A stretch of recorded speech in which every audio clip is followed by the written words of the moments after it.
Why do we care about how Europeans ate maybe 100 years ago and how that's affecting depression today? And so I want to walk you through how we started to make this link, because I think it's really interesting how this came about. So the whole story actually starts in the 50s in the US, in the 50s to 70s. So this was a really interesting time in America.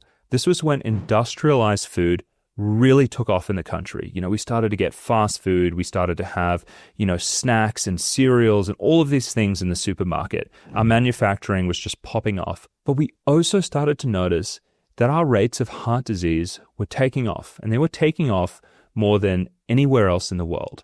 And so there was a researcher called Ansel Keys in the US who started looking into this, and he did something called the 7 countries study.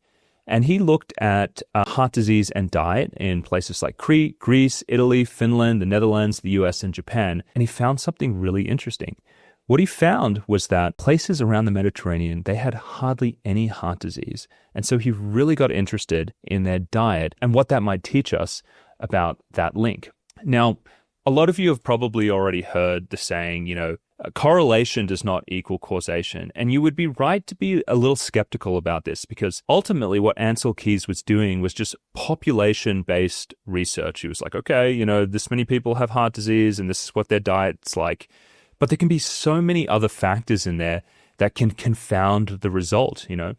Maybe the Mediterranean, there's beautiful weather, people are more active, they're not, avoiding a winter half the year, who knows what it could be.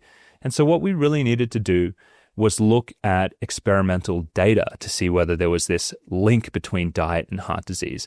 And that's where the Predimed study came in. So this was a groundbreaking study. It was conducted in Spain and across multiple family medicine sites.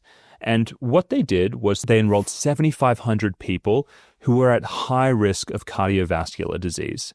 And what they did was they put one group on the Mediterranean diet and another group just on the standard low-fat diet that was trendy during the 90s and the early 2000s. And the results of this study were groundbreaking, because what they found was that there was a 30% reduction in major cardiovascular events in the group that got the Mediterranean diet.